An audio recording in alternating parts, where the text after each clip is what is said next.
আলহামদুলিল্লাহ রাব্বিল আলামিন والصلاة والسلام على سيد الأنبياء والمرسلين وعلى آله وصحبه أجمعين। আগামী 19 জুলাই ঐতিহাসিক সোহরাওয়ার্দী উদ্যানে বাংলাদেশ জামাত ইসলামীর ডাকে জাতীয় সমাবেশ বাস্তবায়নের লক্ষ্যে পল্লবী জুড়ে ইউনিট সভাপতি সেক্রেটারিদের এই সম্মেলনে উপস্থিত সম্মেলনের সংগ্রামী সভাপতি ভাই নাসির উদ্দিন, মঞ্চে উপবিষ্ট বিশেষ অতিথিবৃন্দ, বিভিন্ন পর্যায়ের নেতৃবৃন্দ, প্রাণপ্রিয় দায়িত্বশীল ভাইরা, আমরা একটি ঐতিহাসিক সময় পার করছি। জুলাই বিপ্লব বাংলাদেশের রাজনীতির ব্যাকরণকে চেঞ্জ করে দিয়েছে। যারা তথাকথিত প্রথাগত রাজনীতিতে অভ্যস্ত, যাদের রাজনীতি মূলত ধর্ষণ, মানুষ খুন, চাঁদাবাজি, টেন্ডারবাজি, দুর্নীতি, এগুলোর মাধ্যমে নিজেদের আখের গোছানোর রাজনীতির চর্চায় যারা অভ্যস্ত, তারা অনেকটাই এতিম হয়ে পড়েছে এবং অনেকটা হিতাহিত জ্ঞান হারিয়ে কি করবেন না করবেন, কি স্লোগান দিবেন ইত্যাদিও অনেকটা পাগলা ঘোড়ার মতো, পাগলা মানুষের মতো তারা কথাবার্তা বলছেন, স্লোগান দিচ্ছেন। একটা স্লোগান হলো দিল্লি গেছে স্বৈরাচার, পিন্ডি যাবে রাজাকার। এটা যদি সত্য হয় তাহলে আপনাদের দুইবার হয়ে এক বাক্যে স্বৈরাচারের দোষর হিসেবে দিল্লিতে যেতে হবে, আর আরেক বাক্যে আপনাদের মধ্যে রাজাকারীর দিক থেকে আপনারা 2 নম্বরে আছেন। আমাদের সেই সাবেক পতিত স্বৈরাচার ফ্যাসিস্ট অনেক অনেক খারাপ কাজ করেছে, একটা ভালো কাজ ভুলে করে ফেলেছে। সেই ভালো কাজটা হলো রাজাকারের একটা নিরপেক্ষ তালিকা করেছে এবং সেখানে 1 নম্বরে তারা তাদের স্থান রেখেছে, আমরা এটি মেনে নিয়েছি। আর 2 নম্বরে এখন যারা স্লোগান দিচ্ছেন তাদের নাম রেখে। তাইলে যদি এই স্লোগানের আমল করতে হয়, প্রথমত পতিত স্বৈরাচারের দোষর হিসাবে অর্ধেক যান দিল্লিতে আর অর্ধেক যান পিন্ডিতে। আপনারা যেদিকে ইঙ্গিত করে বলতেছেন ওদিকে কোনো রাজাকার না। সুতরাং একটা সুযোগ এসেছিল আপনাদের মানসিকতা পরিবর্তন করা, আপনাদেরকে শুধরানোর, নতুন রাজনীতি শুরু করা, দলীয় কর্মীদেরকে প্রশিক্ষণ দিয়ে দেশপ্রেমিক এবং তাদেরকে ইসলামের খাঁটি অনুসারী বানাবার একটা সুযোগ আসছিল, কিন্তু মাথা গরম করে সেই সুযোগ আপনারা হাতছাড়া করে ফেলছে। ওই মিটফুটে যেটা ঘটেছে এটাই আগামীর আপনাদের রাজনীতির চূড়ান্ত ইশতেহার আপনারা প্রকাশ করেছেন। বাংলার কোন বিবেকবান মানুষ, কোন শান্তিকামী মানুষ, ন্যূনতম যার বুদ্ধি আছে, বিবেক আছে, শান্তি চায়, তারা বলেও আপনাদেরকে আর সমর্থন করবে না। যতই রাস্তায় নেমে ওইটাকে টাকার জন্য এখন মিছিল করছেন, এই মিছিলও আপনাদের বিপরীতে যাচ্ছে এবং যাবে। আপনারা আগে চাঁদাবাজি বন্ধ করুন, টেন্ডারবাজি বন্ধ করুন, নিজেদের মধ্যে নিজেরা খুনাখুনি করেন। যেই দল নিজের দলকে মেরে সাফ করে দেয়, সেই দল ক্ষমতায় গেলে নিজ দলের বাকি লোকদের বাকি হবে, আর দেশের সাধারণ জনগণের কি হবে জনগণ বুঝে ফেলেছে। মাত্র 9 মাসে 1.5 শতাধিক নিজের দলীয় লোককে খুন করেছে। আর চাঁদা পেলে এসে স্লোগান উঠছে, চাঁদা দিলে দেয় পুরস্কার, চাঁদা না দিলে বহিষ্কার। এইসব বহিষ্কার টুষ্কার দিয়ে জনগণকে বোঝানো যাবে না। এটা তো প্রমাণ হয় যে আপনারা এগুলো করেন এবং এগুলোর সাথে আপনাদের ইন্ধন আছে। এবং যারা চাঁদা তুলে, যারা চাঁদার বাঘ পাঠায়, তারা বলছে প্রত্যেকটা নেতাই এর সাথে জড়িত। আর নেতাদের উস্কানি ছাড়া, সম্মতি ছাড়া, ব্যাকআপ ছাড়া এত বড় কাজ এরা একা একা করতে পারে না। আমরা পুলিশের অফিসারদেরকে বলতে চাই, আবারও আওয়ামী পুলিশ হওয়ার চেষ্টা করবেন না। তারা তাদের দায়িত্ব স্বীকার করে বহিষ্কার করেছে। আপনি কে পুলিশ কমিশনার সাহেব? আপনি বলেন এটা চাঁদাবাজি না, এটা না, ওইটা, এই নিয়ে মিডিয়া আপনার একটু বলার দায়িত্বটা কেন? আপনি তো নিরপেক্ষ তদন্ত করবেন। তদন্তের আগে আপনি কোন একটা দলের হয়ে কাজ করেন, আপনি কি মনে করেন আপনার পদ ধরে রাখতে পারবেন? আপনাকে তো আগামী নির্বাচনের আগে এখান থেকে সরাইতে হবে। নির্বাচন কমিশনকে আমরা এখনই বলে রাখলাম, এই দালাল পুলিশদের একটাকেও নির্বাচনী কার্যক্রমের সাথে রাখা যাবে না। মিডিয়া বহু দালালি করলেন হাসিনা, এখন আপনারা হাসিনা নাই এই দুঃখে এতদিন যাদের বিরুদ্ধে নানা অভিযোগ তুললেন, এখন আপনারা তাদের পক্ষে সাফাই গাইতেছেন।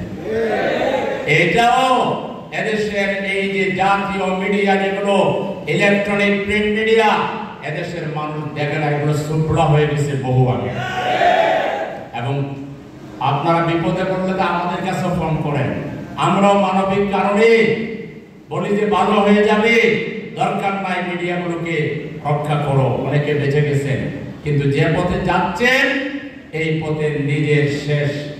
আপনারা এইভাবে জনগণকে সন্তুষ্ট করতে পারবেন না। আপনাদেরকেও দেশের পক্ষে আসতে হবে, সাদাকে সাদা বলতে হবে, কালোকে কালো বলতে হবে। মিডিয়া আর এর বাইরে সবই হলো সুপ্রা। এই সুপ্রা মিথ্যাবাদীদের কোন চ্যানেল, কোন খবর দেশের মানুষ দেখবেন না। আপনারা হুঁশিয়ার হয়ে যান, দালালি করবেন না। দেশকে ভালোবাসুন, দেশের মানুষকে ভালোবাসুন, সত্যকে সত্য বলুন। এই নির্যাতিত পরিবার, এটা তো আইয়ামে জাহিলিয়াতেও কোনো তুলনা পাওয়া যায় না। এটা কোন কালের সাথে তুলনা নাই। এটা 2 দিন চলে গেল, আপনারা মিডিয়া দেন নাই। সোশ্যাল মিডিয়া দেওয়ার পরে আপনারা দিয়েছেন, তাও ইনিয়ে বিনিয়ে প্রমাণ করতে চান এটা যারা করছে তারা করছে কিনা, ওদের বিরুদ্ধে ষড়যন্ত্র হচ্ছে কিনা। বড় ভালো হয়ে গেছেন আপনারা, বড় ভালো হয়ে গেছেন আপনারা। আপনাদেরকে দেশবাসী চিনে এবং চিনে রাখবে। আপনাদের পরিণতি ওই ফ্যাসিস্টদের পরিণতি আপনাদেরকে ভোগ করতে হবে, ভালো না হলে। সংগ্রামী ভাইরা আমার, তাই আজকে সময় এসেছে দেশের জনগণের মধ্যে একটাই গুঞ্জন, এমন একটা দল দরকার, এমন একটা ভালো সংগঠন দরকার যারা একদিকে আল্লাহর উপর পূর্ণ আস্থা বিশ্বাস আছে, সামান্য কারণে যারা নিজের দেশপ্রেমকে কোরবানি করবে না, দেশের বিরুদ্ধে কোন ষড়যন্ত্র মেনে নেবে না, যারা দেশের মানুষকে আপন করে ভালোবাসবে, দেশের মানুষের কল্যাণ চায়।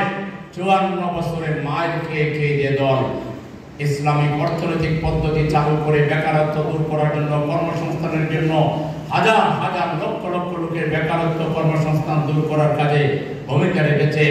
শিক্ষা ব্যবস্থাকে, এই যে বেহাল দশা শিক্ষার, সেই শিক্ষা ব্যবস্থাকে বিকল্প শিক্ষা দিয়ে আল্লাহ, রাসূল, আখিরাত, জান্নাত এবং দেশপ্রেম তৈরি করার কাজে, সুনাগরিক তৈরি করার কাজে আমরা যে ভূমিকা রেখেছি, স্বাস্থ্যে আমরা যে ভূমিকা রেখেছি, এবং সামাজিক সুবিচার, সামাজিক ন্যায় বিচার, সামাজিক বন্ধন তৈরি করার ক্ষেত্রে আমরা যে ধরনের ভূমিকা পালন করেছি, আজকে মানুষ বলছে এই ধরনের একটা দল দরকার, যে দল যাকে 15.5 বছর অত্যাচার নির্যাতন চালিয়েও এক চুল পরিমাণ বিচ্যুত করা যায়নি আদর্শ থেকে, দেশপ্রেম থেকে, যারা পালিয়ে কোনো দেশে যায় না, যারা বারবার মানুষকে দেশ থেকে বিদেশ পাঠায়। এটা তো হাসিনার 1 নাম্বার অস্ত্র। হাসিনা এখন কোথায়? নতুন করে যারা স্লোগান দিচ্ছেন, এই পথ হাসিনার পথ, এই পথ ধ্বংসের পথ, এই পথ মরণের পথ, এই পথ আপনাদেরকে এরকম যারা করে আগুন নিয়ে যারা খেলা করে তারা আগুনে পুড়েই মারা যায়।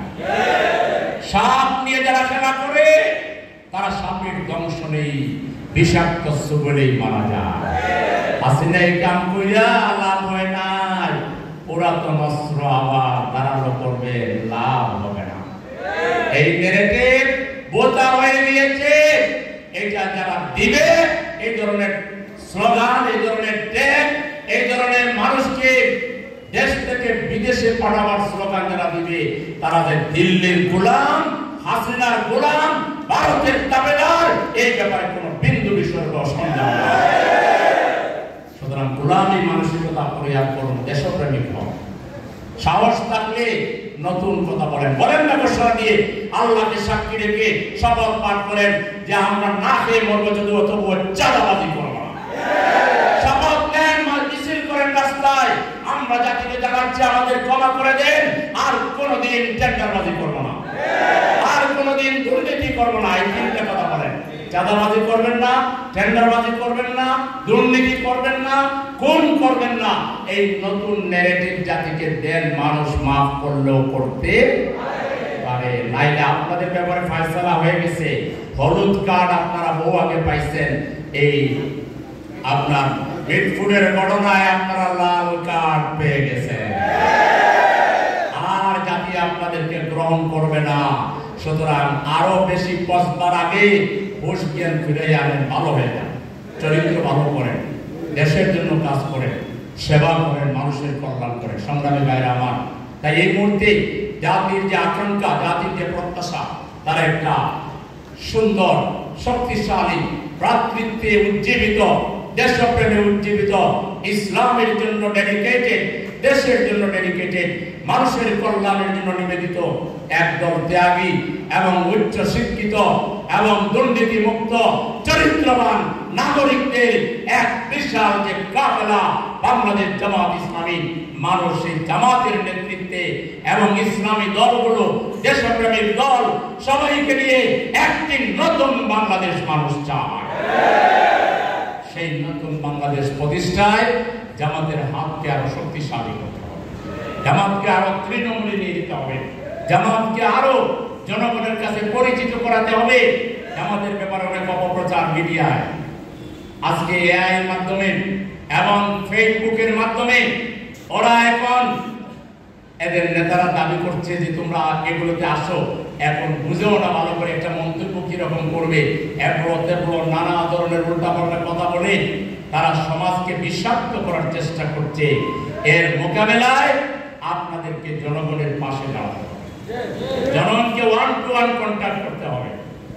রাস্তার একজন ফকির থেকে একজন শিল্পপতি পর্যন্ত প্রত্যেকটা মানুষের কাছে জামাতের কর্মসূচি, জামাতের বক্তব্য, জামাতের পরিচিতি আপনাদেরকে তুলে ধরতে হবে। এক্ষেত্রে জামাতের অ্যাম্বাসেডর হইতে, জামাতের প্রতিনিধি হয়ে সার্থকভাবে সকল অপপ্রচার মোকাবেলা করে জামাতের কর্মসূচি, জামাতের বক্তব্য, জামাতের পরিচিতি জনগণের সামনে সাহসিকতার সাথে ত্যাগের মাধ্যমে জনগণের দ্বারে দ্বারে গিয়ে জনগণকে ঐক্যবদ্ধ করার ক্ষেত্রে আপনারা কি রাজি আছেন? তাহলে এটা একটা সুযোগ। আগামী 19 তারিখ একটাকে কেন্দ্র করে মানুষের কাছে যেতে হবে। 19 তারিখের মহাসমাবেশ, জাতীয় সমাবেশ, 7 দফা যে দাবি দেওয়া হয়েছে, এটা জনগণের দাবি। জুলাই শহীদদেরকে সম্মান দিতে হবে, মর্যাদা দিতে হবে, পুনর্বাসিত করতে হবে, তাদেরকে এমন নিরাপত্তা দিতে হবে, তাদের দিকে কেউ টিজ করবে, তাদেরকে অবমাননা করবে, তাদের সাথে কটুকথা বলবে, এর ব্যাপারে আইনি সুরক্ষা তাদেরকে দিতে হবে। তারপরে জুলাই সনদ ঘোষণা দিতে হবে, জুলাই সনদ প্রণয়ন করে সংবিধানে এটাকে অন্তর্ভুক্ত করতে হবে। আমরা বলেছি লেভেল প্লেইং ফিল্ড লাগবে, বর্তমান প্রশাসন দিয়ে কোনো নির্বাচন হবে না, দালালদেরকে এখান থেকে বের করে দিতে হবে। আমরা বলেছি সংস্কারকে দ্রুত করতে হবে এবং প্রশাসনিক কাঠামো সহ সব সংস্কার, যেটা 6টা কমিশন, ঐক্যমত্য কমিশন যে 6টা কমিশন গঠন করেছেন, এই কমিশনের সুপারিশের আলোকে রাজনৈতিক দলের ঐক্যমতের ভিত্তিতে কমিশনকে অবশ্যই সংস্কার বাস্তবায়ন করতে হবে, যা সংবিধানে স্থান দিতে হবে, গণভোটের আয়োজন করতে হবে। তারপরে আমরা বলেছি বিচার করতে হবে, হেফাজতের হত্যাকাণ্ডের বিচার করতে হবে, বিডিআর হত্যাকাণ্ডের বিচার করতে হবে, জামায়াতে ইসলামের উপরে 28 অক্টোবরে যে খড়গ চালানো হয়েছিল তার বিচার করতে হবে, জুলাই হত্যাকাণ্ড যেখানে 1,500-এর অধিক লোক শহীদ হয়েছে, প্রত্যেকটা শহীদের খুনিকে বিচারের কাঠগড়ায় দেওয়া হবে। আমরা বলেছি প্রবাসে আমাদের রেমিটেন্স যোদ্ধাদেরকে ভোটাধিকার দিতে হবে। আফ্রিকার জঙ্গলেও যদি একজন বাংলাদেশি তাকে সেখানে ভোটাধিকার দিতে হবে। এই 7 দফা দাবি, জনদাবি, কোনো দাবি, এই দাবি সরকারকে বাস্তবায়ন করতে হবে। আর এখন অতিরিক্ত একটা হলো এই চাঁদাবাজি, টেন্ডারবাজি এবং এর সাথে জড়িতদেরকে যদি ইউনূস সাহেবের প্রশাসন দয়া মায়া দেখান, আমরা 18 কোটি মানুষ যেভাবে আপনাদেরকে সমর্থন দিয়েছিলাম, 18 কোটি মানুষ মিলে আপনাদেরকে আমরা প্রত্যাখ্যান করব অনতিবিলম্বে যদি এদেরকে গ্রেফতার না করে। সন্ত্রাসী, চাঁদাবাজ যে দলেরই হোক তাকে গ্রেফতার করতেই হবে, নাইলে ইউনূস সাহেবের সরকারকে আমরা সমর্থন অব্যাহত রাখব না। এরপরে আমাদের বক্তব্য পরিষ্কার, মানুষের তৈরি করা আইন দিয়ে দেশে শান্তি আসবে না, আল্লাহর আইন লাগবে আর সৎ লোকের নেতৃত্ব লাগবে। এই ক্ষেত্রে আমরা দেশবাসী ঐক্যবদ্ধ হয়ে আগামী নির্বাচনে ভোটের মাধ্যমে এই সিদ্ধান্ত আমরা দিতে চাই। সেজন্য ভোটের সুস্থ সুন্দর পরিবেশ তৈরি করতে হবে। প্রিয় ভাইরা, কথা শেষ করতে হবে, যেহেতু মিছিল আছে। আপনাদেরকে দায়িত্ব দেওয়া হয়েছিল 200 জন প্রাথমিকভাবে তালিকা করেন, তাদেরকে দিয়ে আরো লোকদেরকে কন্ট্যাক্ট করা। ইউনিয়নের সভাপতি এখানে সবাই আছেন না?